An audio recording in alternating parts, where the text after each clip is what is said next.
Ce que Donald Trump a dit au sujet du détroit d'Ormuz, c'est qu'il fait partie du territoire des États-Unis. Et c'est une déclaration audacieuse, très audacieuse. Elle a eu des répercussions en Iran. Beaucoup de gens en parlaient. Que se passe-t-il? Qu'est-ce qui arrive à Donald Trump? Mais il faut aller au-delà de ça et comprendre ce qui se passe avec la guerre. Comment interprétez-vous le fait que Donald Trump, le président des États-Unis, parle ainsi? Au lieu d'être plus réaliste sur ce qui se passe, il va plus loin et fait des déclarations audacieuses, espérant d'une certaine manière pouvoir résoudre ses problèmes par ses déclarations adressées au peuple américain, à son public. Et selon vous, quel est l'objectif qu'il a en tête lorsqu'il dit cela?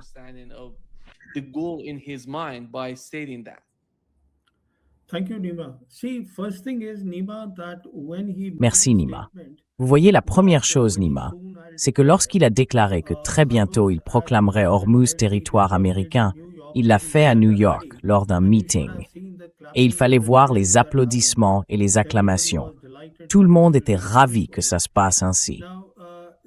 Or, le détroit d'Ormuz n'est pas comme le golfe du Mexique, en Amérique du Nord, qu'il peut rebaptiser golfe d'Amérique. Tout le monde sait que le détroit d'Ormuz est très largement sous le contrôle des Iraniens. Et cela restera ainsi. Et ce qui est également très clair au sujet d'Ormuz, c'est que les Iraniens ont dit « c'est notre territoire ».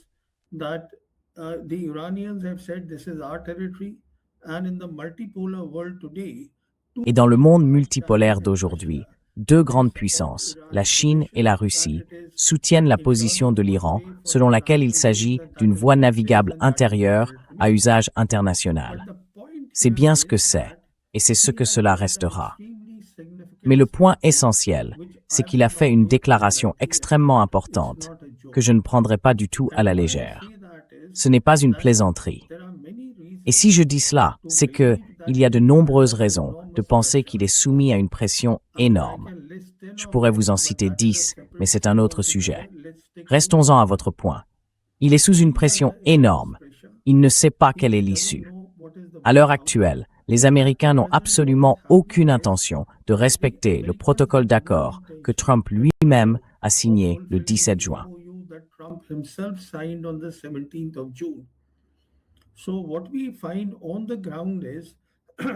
Ce que nous constatons sur le terrain, c'est qu'ils vérifient leurs stocks, ils vérifient leurs bases et l'état de ces bases. L'amiral Brad Cooper a récemment effectué une tournée de 10 jours dans les 6 pays du GCC et en Jordanie. Il est aussi allé inspecter l'Abraham Lincoln, le porte-avions. Ce qui s'est donc passé, c'est que ces deux théâtres sont désormais liés, le commandement du Pacifique et le commandement central. Car, selon certaines informations, ils veulent remplacer l'Abraham Lincoln par le George Washington, qui viendra du Pacifique. Ils veulent donc ajouter la base logistique qui se trouvait auparavant à Bahreïn, mais qui a été bombardée et détruite.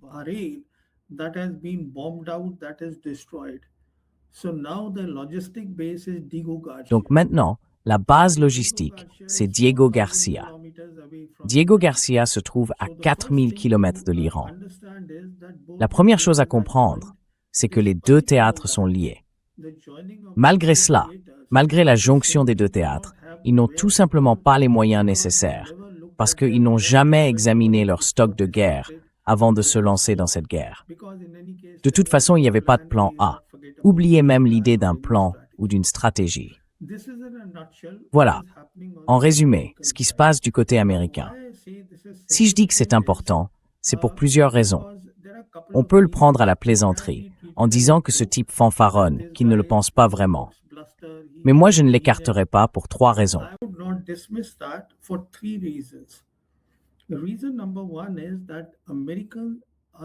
La première raison, c'est que les Américains sont les seuls à avoir jamais utilisé des armes nucléaires. Aucun autre pays n'a utilisé d'armes nucléaires. La deuxième raison, c'est que l'Amérique est ce pays qui a gagné la Seconde Guerre mondiale, qui a gagné la guerre froide. C'était l'unique puissance au moment unipolaire. Et aujourd'hui, pour eux, accepter une défaite sur le champ de bataille est tout simplement inacceptable. Ils ne peuvent pas digérer qu'une défaite aussi massive soit survenue en si peu de temps. Le calendrier compte ici, parce que ce n'est pas une guerre comme en Afghanistan ou au Vietnam qui a duré des années. Tout s'est effondré en à peine 5 mois. En réalité, la bataille, la guerre, était déjà terminée le 8 avril. Actually, the war got over on April 8th itself. And the third very important reason is that please Et la troisième raison, très importante, c'est que souvenez-vous, dans les années 50, lorsque le président Roosevelt était là, ce sont les Américains qui ont élaboré la première stratégie de compensation face à l'Union soviétique. Et cette stratégie consistait à introduire les armes nucléaires tactiques. Ce pays a introduit les armes nucléaires tactiques, qui sont des armes de champ de bataille. Donc, cette première stratégie de compensation partait du fait que l'Union soviétique disposait de forces conventionnelles massives. Une option proposée au président Roosevelt était de s'aligner sur leurs capacités conventionnelles, char pour char, avion pour avion, tout ce qu'ils avaient. Et la deuxième option était d'introduire les armes nucléaires tactiques, afin de pouvoir arrêter leurs forces avancées très, très loin en profondeur.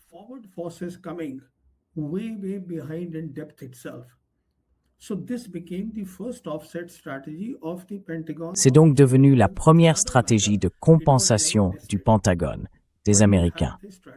C'est un autre sujet. Elle n'a jamais été mise à l'épreuve, mais ils avaient cette stratégie.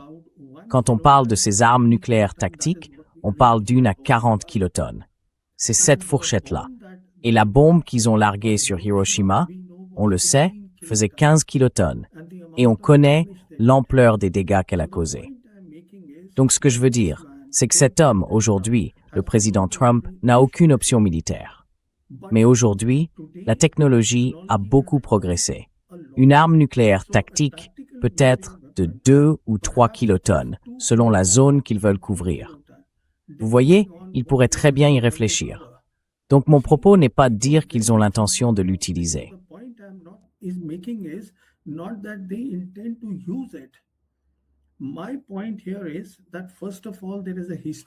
Ce que je veux dire, c'est que, d'abord, les Américains ont déjà envisagé par le passé l'emploi d'armes nucléaires tactiques. Et selon mon appréciation, si je dois faire une analyse de la situation militaire, c'est peut-être une option que ces commandants militaires lui ont proposée pour Hormuz. Je ne dis pas qu'il va l'utiliser. Je dis que s'il l'utilise, cela aura des conséquences très graves pour le monde. Mais ce que je souligne, c'est que le simple fait qu'il ait dit cela lors d'un rassemblement et que les gens aient applaudi, je pense que Nima doit le prendre au sérieux. Et je suis certain que tous les pays concernés, ainsi que l'Iran, prennent tout cela très au sérieux. C'est une affaire grave. Voilà comment j'interpréterais sa déclaration, la remarque qu'il a faite, que ce serait un territoire américain.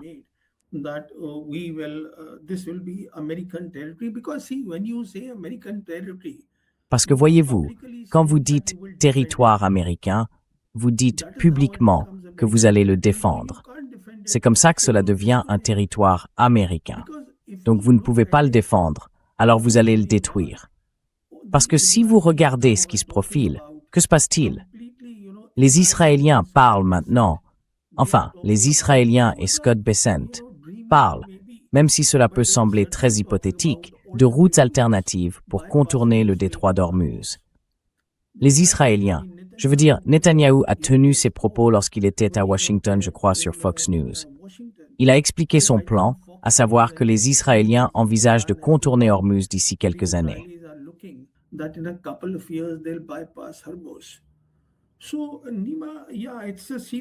Donc Nima, oui, c'est une affaire sérieuse, parce que sur le plan militaire, ils n'ont aucune option. Ils font l'inventaire de leur matériel, de leur niveau de préparation opérationnelle. Et tout indique, Nima, qu'ils ne sont pas du tout prêts à faire quoi que ce soit de plus, à part, vous savez, faire de la posture, à moins qu'ils ne déclenchent quelque chose une fois encore. Et les Iraniens y sont bien préparés. Parce que les Iraniens, selon mon évaluation, avancent.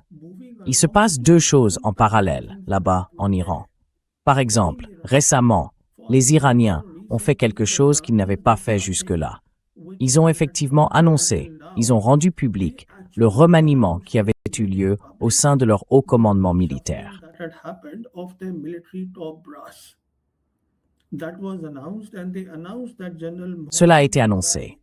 Et ils ont annoncé que le général Mohsen Rezaei sera désormais le secrétaire du Conseil suprême de sécurité nationale. C'est un ancien commandant des gardiens de la Révolution, une personnalité bien connue. Donc, ils n'ont pas seulement annoncé ce remaniement. Les Iraniens ont aussi déclaré qu'ils allaient désormais passer de la défense à l'offensive. Et ils ont des options offensives. Ils ont parlé des câbles sous-marins dans le détroit d'Ormuz. Ils ont évoqué plusieurs choses, vous savez, les drones sous-marins, les drones sous l'eau qu'ils possèdent, qui sont très silencieux et ne peuvent pas être détectés par les sonars. Et aujourd'hui, ils disposent de missiles très avancés.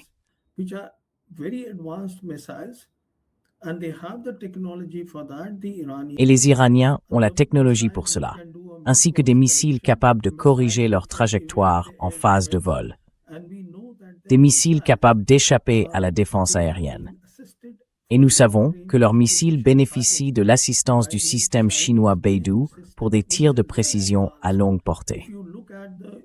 C'est un système très avancé. Si vous regardez le système de satellite d'augmentation Yaogan des Chinois, vous voyez qu'il opère en orbite basse, entre 900 et 1200 km. Son signal est très puissant. Il est si puissant que les Américains ne pourront pas l'intercepter, ni utiliser contre lui leur capacité de guerre électronique ou de cyberattaque. Voilà donc ce qui se passe d'un côté.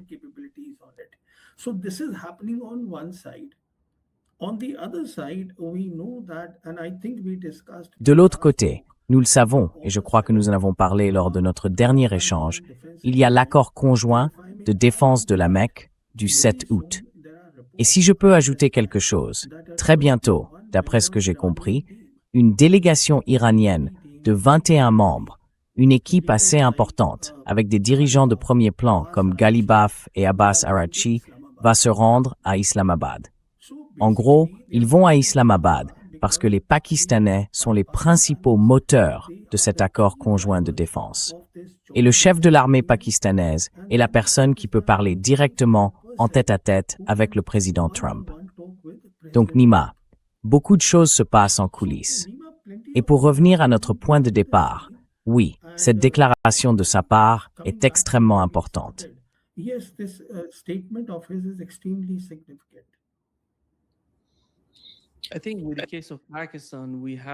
Je pense que dans le cas du Pakistan, il faut comprendre cela.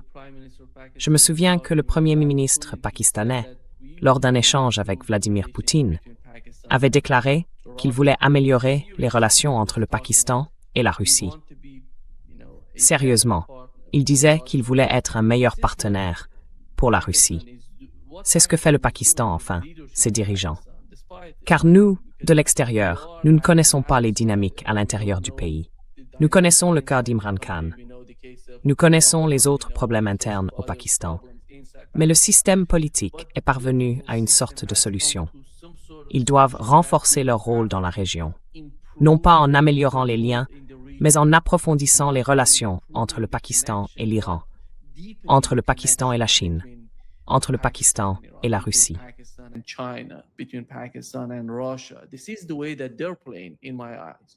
C'est ainsi qu'ils jouent, à mes yeux. Et ce pacte de sécurité, ou pacte de défense, qu'ils ont conclu avec l'Arabie saoudite et la Turquie, dont il a été question. Je ne sais pas si vous avez vu le tweet d'Anthony Blinken hier. Il a dit que c'était un sujet sérieux. Ce n'est pas moi qui en parle, ni vous. C'est l'ancien secrétaire d'État des États-Unis qui en parle comme d'un enjeu majeur. Cela fait plus d'1 an que j'en parle. Je l'avais prédit, et cela se produit en ce moment même. À quel point estimez-vous que ces changements vont remodeler toute la région?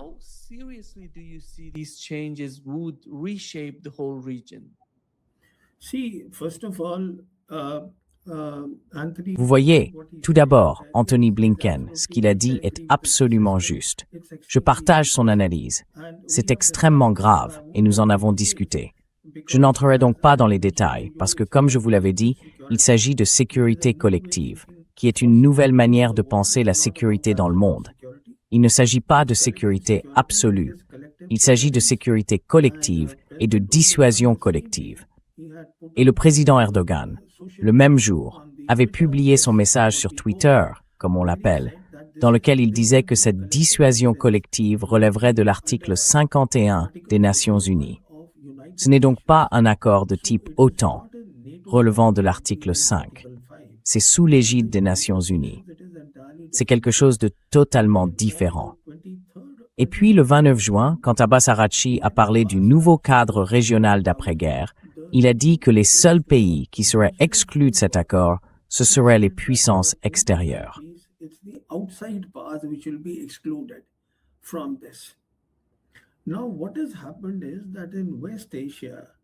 Ce qui s'est passé, c'est qu'en Asie occidentale, la puissance extérieure, si l'on peut l'appeler ainsi, c'est Israël. Israël est physiquement en Asie occidentale, mais il dispose des capacités du CENTCOM américain. Il a les capacités de renseignement américaines. Donc pour moi, il ne fait absolument aucun doute que cela vise Israël. Et la raison pour laquelle beaucoup demandent, pourquoi l'Iran ne se joint-il pas à cela?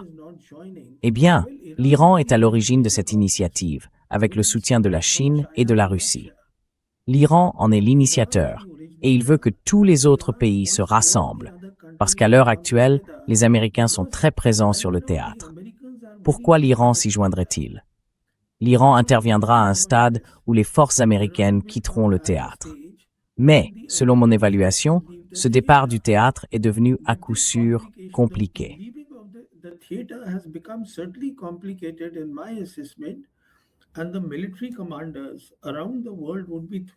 Et les commandants militaires du monde entier y réfléchiraient sérieusement. Après cela, le président Trump a dit que ce serait un territoire américain. Donc à quel stade ils partiront? Parce que c'est très important pour eux. Et nous en avons discuté, parce que leur départ du théâtre d'opération signifie que les pays du CCG diront tous « Pourquoi devrions-nous payer pour leur sécurité? Pourquoi devrions-nous vendre notre pétrole et notre gaz en dollars?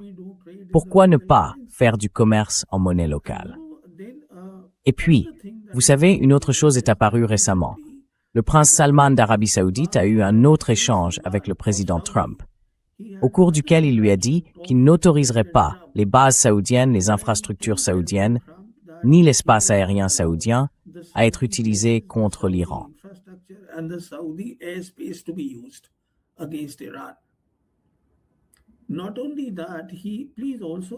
Et ce n'est pas tout. N'oubliez pas non plus qu'en novembre 2025, Salman était à la Maison-Blanche, où le président Trump était également présent. Il a parlé des Saoudiens qui investiraient 600 milliards de dollars aux États-Unis. Et, sur le ton de la plaisanterie, le président Trump a dit « Pourquoi ne pas porter cela à 1000 milliards ?»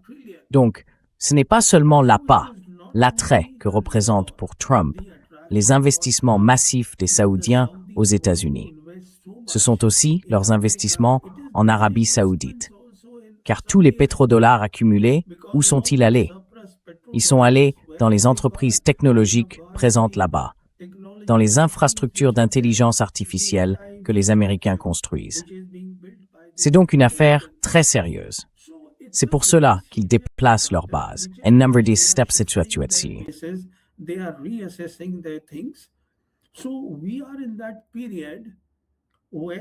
Nous sommes donc dans une période où chaque déclaration doit être examinée dans les moindres détails.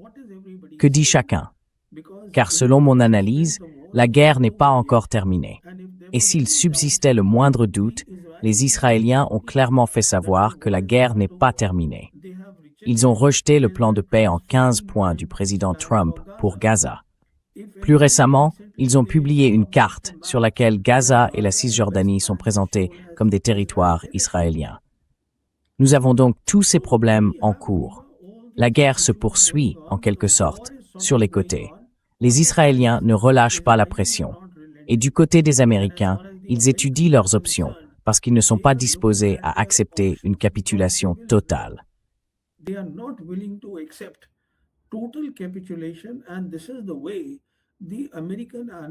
Et c'est ainsi que les analystes américains et l'establishment américain ont évalué le protocole d'accord signé le 17 juin par le président Trump.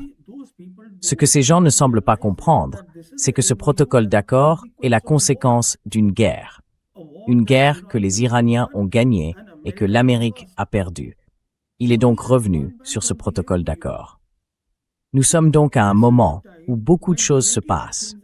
Cet accord de défense conjoint est une affaire extrêmement sérieuse et nous verrons de plus en plus de pays, surtout en Asie occidentale, le rejoindre. Par exemple, les Koweïtiens ont manifesté leur intérêt. Peut-être que les Qataris le rejoindront également. Et si vous regardez aussi la position des Émirats arabes unis, elle s'est un peu adoucie.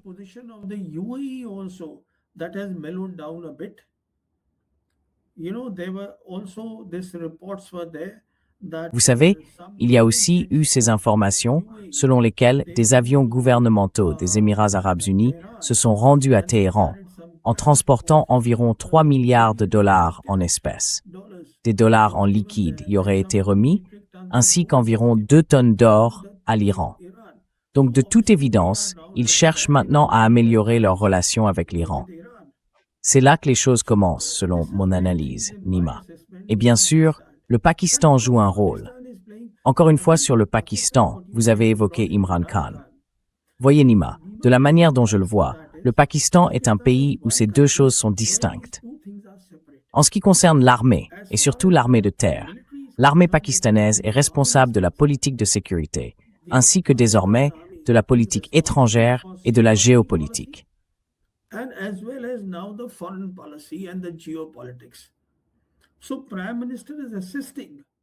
Le Premier ministre apporte donc son concours, mais l'acteur clé ici, c'est le maréchal Asim Munir.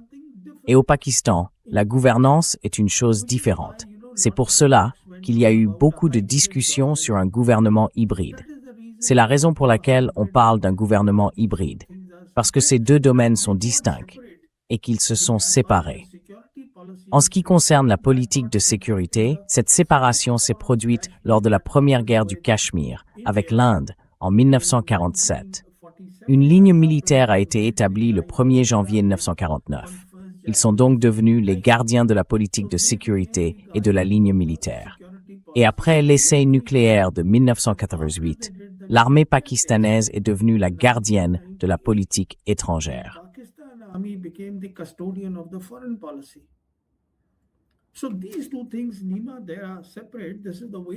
Donc ces deux choses, Nima, sont distinctes. Voilà comment je vois le Pakistan. La gouvernance pose problème, mais cela a très peu à voir avec le poids géopolitique du Pakistan qui s'est accru et qui continuera de s'accroître. Parce que voyez-vous, au bout du compte, quand on regarde les théâtres de guerre dans le monde aujourd'hui, l'Europe est un théâtre régional, mais l'Asie occidentale est un théâtre mondial, parce qu'elle a des implications mondiales. L'Amérique est directement impliquée dans la guerre militaire, dans la guerre qui se déroule ici. Alors, les gens commencent à comparer les deux théâtres. Ils ne sont pas du tout comparables. C'est ainsi que je vois les choses.